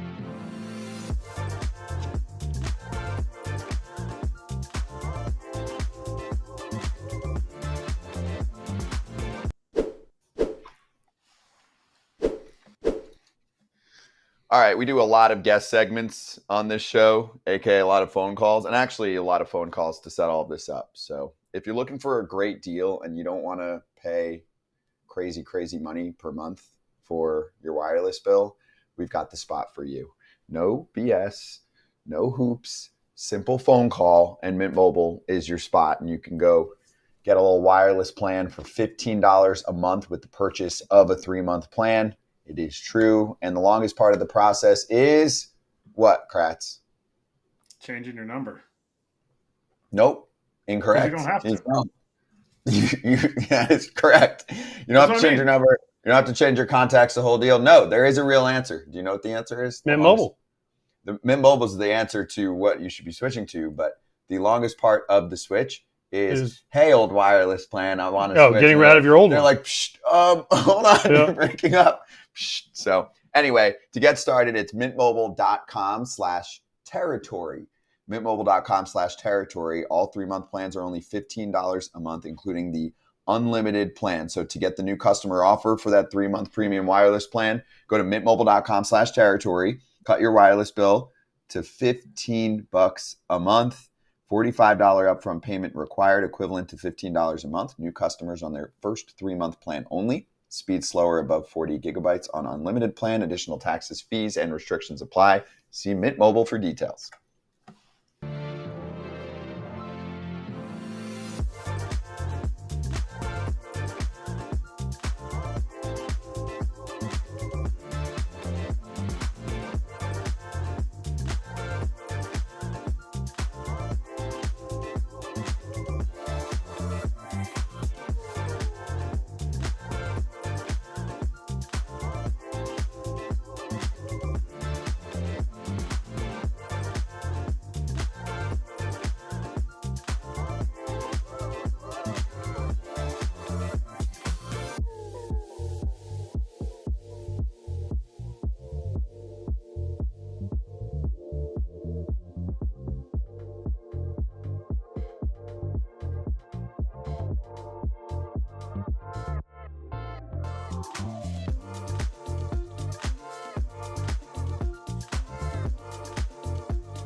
Yeah, hot corner today is cold corner. Let's show AJ's tweet, though. You were good this weekend. You had a few good ones, but AJ throwing out to his White Sox fans, hey, how we feeling about 120? Do we ignore it or try to be proud of an all-time record, or is it just pure embarrassment? Let me know y'all's thoughts. My favorite on there was someone saying we should pack the house for 121. Yeah. I thought about, trust me, I thought about flying up there. Really? Just for the record? But it would be tomorrow, and my son has a game, so I don't think I can make it. But maybe they'll win. You could get then you got to day. stay an extra game. Exactly. So, Yeah. I mean, the White Sox are on a heater on their page. But, yeah, listen, I wanted some interaction with some White Sox fans. Know how we're feeling because, honestly, I mean, it's kind of – it's something cool to say, hey, man, the team you root for has lost more games than any other team in the history of the game, which is just absolutely incredible in today's day and age. And then it's also a little bit sad because the same team has lost that many games. And then it's also, I'm going to be honest, a little bit embarrassing because a team is this bad and allegedly they were trying to turn it around quicker and they got way worse. That's the thing for me is the last word you said. There's a pride factor. And I know, we crush certain people within our sport of not being good gate holders at times, all that, right? But I think if you read that article last week in The Athletic, and we talked to Bricciaroli all about it and encourage you to check out that segment, you're reading it and there's definitely dysfunction, but you don't read that and go, man, they're not trying. Like they don't care, right? Like there's a big difference to me between even, John Fisher and Jerry Reinsdorf. Those are very different human beings. Jerry is a baseball fan. He's just kind of stuck in the past if you watch what we were talking about the other day, but they are, quote, trying, even in the offseason. They signed it. It's not like they said, they're not going to spend much this offseason. We heard that already. 0 signing, 0 anything. Like, we are going to lose as many games as possible because tanking doesn't even it doesn't hold the same weight anymore. You're not getting the first pick next year. You're getting the 10th pick. You get the 10th pick for the all-time worst record. Damn. So, yeah, I can imagine you're getting mixed reactions and mixed emotions, from former players. More embarrassing? Does that make it more embarrassing, AJ? The fact that if it was like a complete teardown, oh my gosh, everything, or is it still the same? It would be, if it was a complete teardown and they're like, we're just going to get rid of everybody, then you'd be like, okay, but you still don't expect them. You expect them to have enough players and enough pride and whatever to not lose that many games. Listen, I played against the 03 Tigers that lost 119. They were god-awful, right? But then what did they do? They went outside Pudge Rodriguez, Maglio Ordonez. They had Verlander coming. They had Kenny Rogers. They went out and spent some money. And guess what? In 06, they were in the World Series. I don't see the White Sox doing that unless something drastically changes. Now, let me ask, Kratz, I'm going to ask you this because it's a question I've kind of had with some people that are friends of mine. Is this embarrassing to other big leaguers and even the guys on the team? Because to the other guys that play in the big leagues, you're playing against a team that is so bad that there are guys, listen, I'll be honest, and I'm not going to name, there's no way I can name the names of them, but there's a lot of guys on this team that aren't big league players, and they're getting big league service time for this time. So guys that are grinding it out like yourself, let's say, and is in another organization, and you just, up and down. But if I was with the White Sox, I could get a whole year service time, even though I probably shouldn't. But if you're a bona fide big leaguer, you look at the White Sox and go, man, it's kind of embarrassing for the whole sport. Kind of when a team plays that bad. And I bristle at the fact, because you hear it all the time in the minor leagues. If I wasn't in this organization, I was in that organization, I'd be in the big leagues. But you're not. You're not. Don't play that game. To me, I don't like it when guys take away service time. It might be the only time that player X from the White Sox ever makes the big leagues. He had an opportunity to do it. He may have hit 230. He may have had a 5.6 ERA, whatever it is. He is a big league player. And to have lost as many games as, some people would say, oh, a AAA team is better. That's the fine line between the big leagues and AAA. Is you have to be able to differentiate yourself up there. And I think if anybody's like, well, I'd be in the big leagues, if I was all the Orioles prospects would be in the big leagues if they were in the White Sox organization. Well, let's pump the brakes a little bit, because what they're doing, they're playing against big league talent. They're playing with big league talent on their team. So I don't know. I don't know 100% how to answer it, and other than they get big league time. They're getting big league time, and they're playing in big league cities, not like the A's will next year. Yeah, and I think there's some teams that have, a few players that would not make it on other teams. I'm not saying that, but I'm just saying it's just more of an overall team. It's kind of, if I'm on the, even we'll use the A's for an example. If I'm on the A's and I'm looking at the White Sox, I'm going, man, we could beat them. Yeah, I could be there. But the counter to that, not even a total counter, just pointing out, I think teams are looking at them going, oh, that player is not being developed correctly, or that player's not getting the info he needs. Look at the players that left and how good they've done. Look at even the Yankees with Jake Cousins. They traded him for cash. The White Sox got rid of him for cash. Tim Hill, he got cut. Those are two key pieces of one of the top teams in baseball's bullpen now.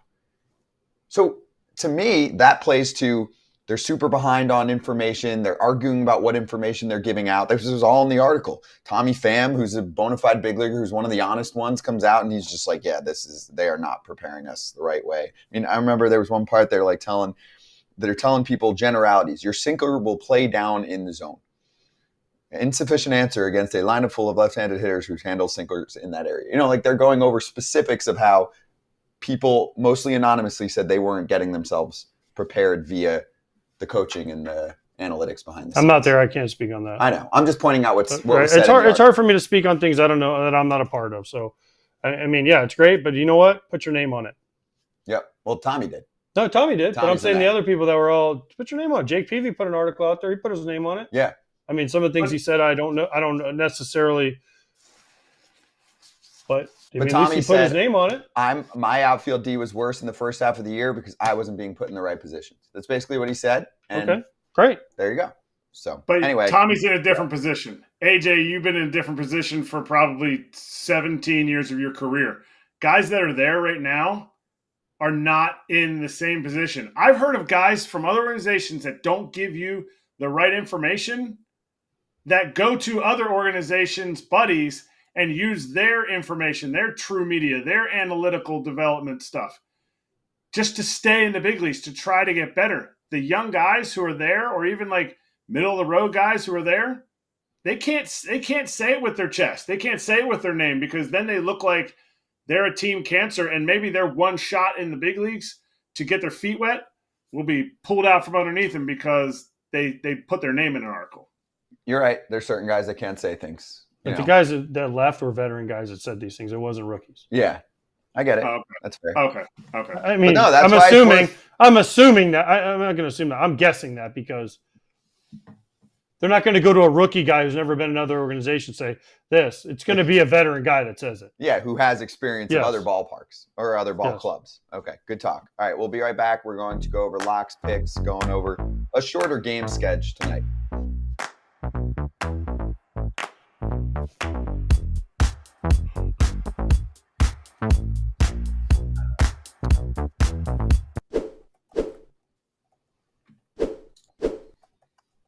Okay, for the dudes, if you want to handle dude stuff, there's a lot of categories here. Manscaped is the spot. Want to give them a shout out. Obviously, if you're looking to give the beard a nice little trim or anything else, we'll put it that way.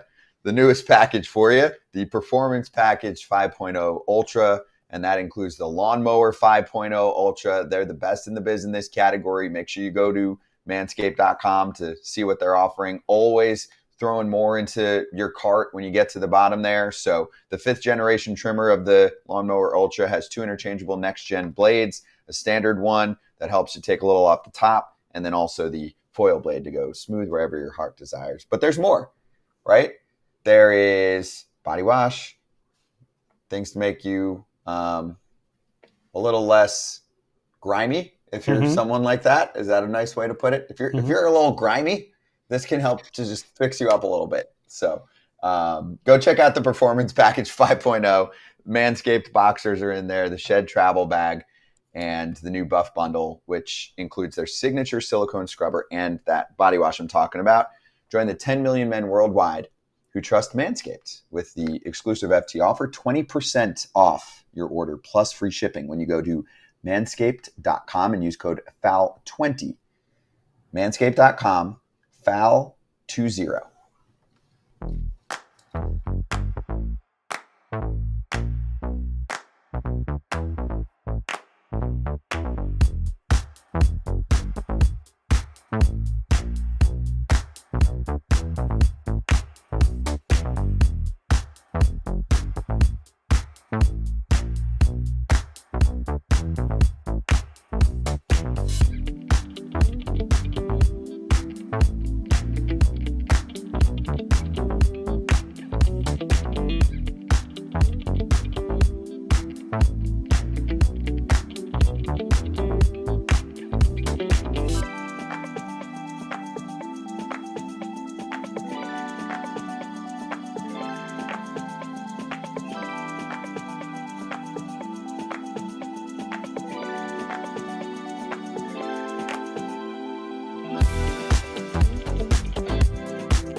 Lion, BetMGM, free game of the day, streaming on the app. You're watching this one primarily to place some bets. Maybe you're the most hopeful Sox fan of all time, and the team's technically not eliminated. Did you know that?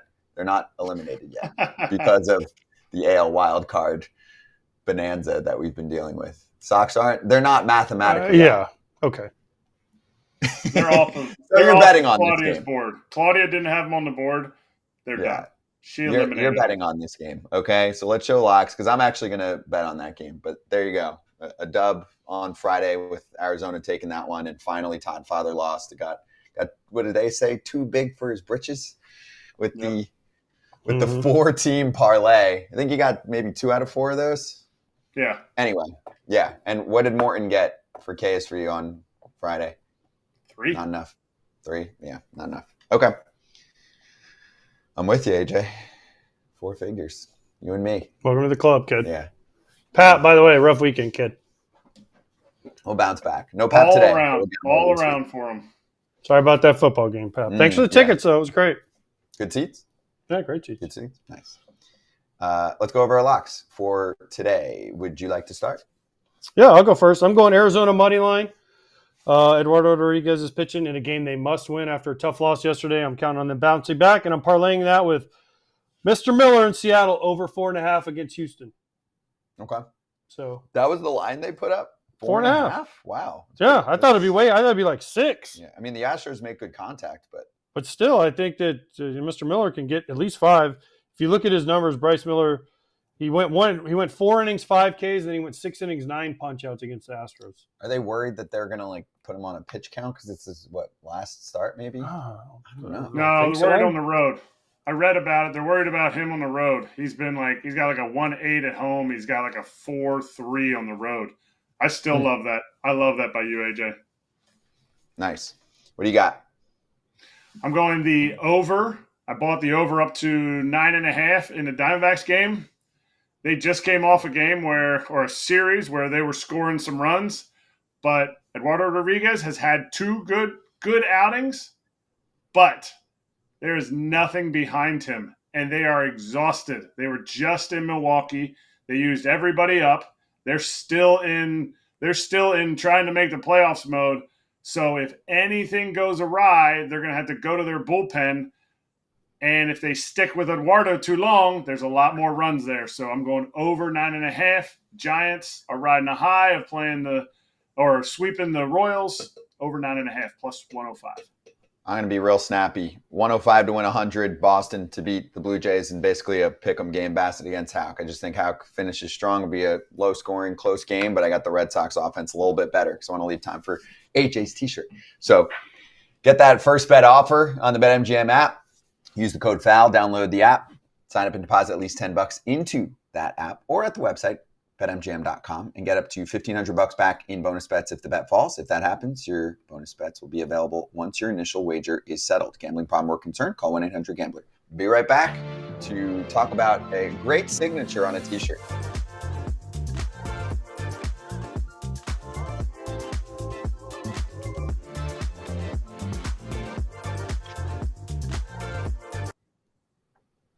You want to talk Jordan Hicks or Jose Ramirez for the next 3 minutes? Dealer's choice. Well, Jordan Hicks, sorry, it sucks you got hurt, but the contract he signed, $83,000, isn't that big of a deal for him. It's right. It's pebbles. I mean, he's getting $6.5 million this year, 44 overall. It's not like a $500K or $1 million bonus, right? You'd feel that a little. I mean, it still sucks. No, I mean, he's obviously really hurt because trust me, he'd want to go out there and get it out.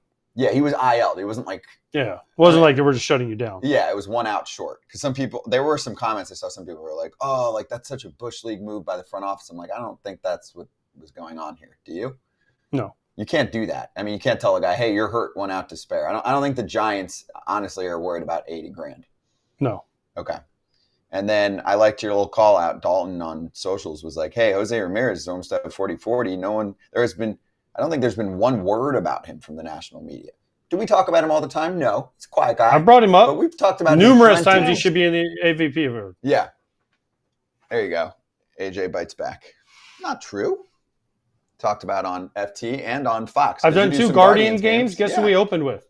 Jose Ramirez both times. Yeah. Why? Because what I say, he's got a chance to be 40-40, and he should be in the MVP discussions. And I said because he plays in Cleveland, people don't talk about him. He should be top 5 again in the MVP, if not top 3 or 4. Mm-hmm. I feel like he's the easy guy to overlook, but also the easy guy for everyone to say, "Oh, this guy is so underrated, doesn't get talked about enough." But you're right. Whenever I called a ton of Cleveland games too. We just always got like the Wednesday Cleveland game on YouTube when we were doing our YouTube game of the week, and we would always talk about Jose Ramirez at the top. Same thing. He was the focal point of the pregame. So there you go. He's amazing, and we're going to talk a lot more about him in October. How about that? Right? 40-40. Cool. Yeah, exactly. Which would be awesome. We'll celebrate it if he gets there. Mm-hmm. So cool. We talked about both topics and still have room to spare. We'll slap hands. We will shout out AJ's T-shirt. And if we have time, there's a cool tweet that I found from yesterday.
Let's slap. Get them while they're hot. Pat Murphy shirts. I saw them for sale. Pat Murphy shirts. I was the first one to be given one of these. And if we can we zoom in on Pat Murphy? He autographed this one for me. Can we see what it says? It's one of a kind. Can I read it? Sure. To AJ, Kratz sucks. Pat Murphy. One of a kind. Get them while they're hot. There we go. There it is. There it is. Look, right there. Kratz sucks. That is the current manager of the Brewers. I don't know how else to respond to that other than that's quintessential Murph. Like he has not changed, and I'm so glad that he's coming on the show tomorrow to be able to explain to not me about why he said such hurtful words that will stain my heart forever. Is he coming on tomorrow? I mean, I'm so happy. Sorry, I got that for you. Thanks to Mike Vasallo, the Brewers PR guy, who has been incredible not only to me but Foul Territory. Let me do the sausage race. He's got me on the slide before. Yeah. Let me tell you something. As a broadcaster, you know this, Scott. There's nothing more helpful than a PR staff that helps you out. He'll help you out with interviews. He'll help you out he got Reese Hoskins on with us this time. He got Tobias Myers with us in Cincinnati. He'll do anything and everything. Goes above and beyond. And Chef Lauren Rue gives us the best spread in baseball every time we go there. Yeah. There's a reason why certain organizations just keep winning. Like they're doing so many things correctly and it all matters, right? People know more about their players because of that. I cannot agree more because there's mostly great ones. And then there's some teams where you're like, you're a big market and no one knows your players. And that PR staff knows who they're talking about. Anyway, we'll see everyone tomorrow with Pat Murphy. Data on Twitter, who loves our show, is going to be pumped. Big Brewers fan. Data, that one's for you. You're welcome, Data.